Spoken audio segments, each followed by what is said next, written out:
আচ্ছা, সো এখন করতেছি ট্রান্সফরমেশনস। 11 নম্বরে আসি। The diagram here shows 3 triangles. আচ্ছা, question is a number triangle A can be mapped onto triangle B by a translation. Write down the column vector for this translation. It is quite straightforward. এটার বোঝানোরও কোনো দরকার নাই, like বলেই দিয়েছে যে there's a translation, ঠিক আছে? Triangle A থেকে ট্রায়াঙ্গেল B হয়েছে। A was the object, B is the image, ঠিক আছে? ট্রান্সলেশনের জন্য উই নো দ্য ড্রিল। কী করতে হবে? দুইটা করেসপন্ডিং সাইডস নিতে হবে আর সেটার ডিফারেন্সটা চিন্তা করতে হবে। সো এটার করেসপন্ডিং সাইড হচ্ছে এইটা, রাইট?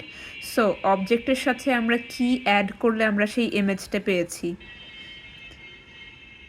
অবজেক্ট এক্স ডিরেকশনে 1 2 3, ঠিক আছে? 3 ঘর এক্স ডিরেকশনে, 1 ঘর ওয়াই ডিরেকশনে গেছি। সো দ্যাটস ওয়াই আমাদের কলাম ভেক্টর এখানে 3 and 1, ঠিক আছে? সো ট্রান্সলেশনের বেলায় অলওয়েজ এই জিনিসটা মনে রাখতে হবে যে object plus translation gives us দি ইমেজ।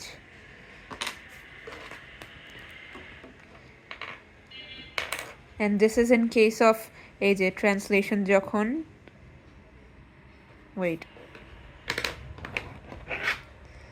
ট্রান্সলেশন যখন কলাম ভেক্টর অবস্থায় বের করতে বলে, ঠিক আছে, তখন আমাদের এই জিনিসটা মনে রাখতে হবে অবজেক্টের সাথে আমাদের ট্রান্সলেশনটা অ্যাড হচ্ছে। অবজেক্টটাকে আমরা কলাম ভেক্টরে শো করছি, অবজেক্টের কোঅর্ডিনেট। কলাম ভেক্টরের কোঅর্ডিনেটও আমরা এক্স ওয়াই ধরলাম, তারপর ইমেজটা আমরা জানি যে 5 2, ঠিক আছে? এই যে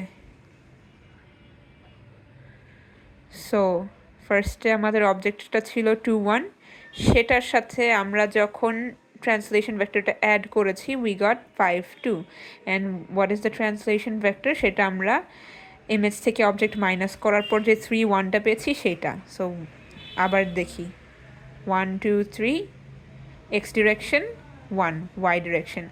আর আমরা যে কোনো করেসপন্ডিং সাইড ধরতে পারি, ঠিক আছে? এইটা ধরতে পারি, এইটার সাথে এটা ধরতে পারি, প্রবলেম নাই, আমাদের ট্রান্সলেশনটা সেম আসবে।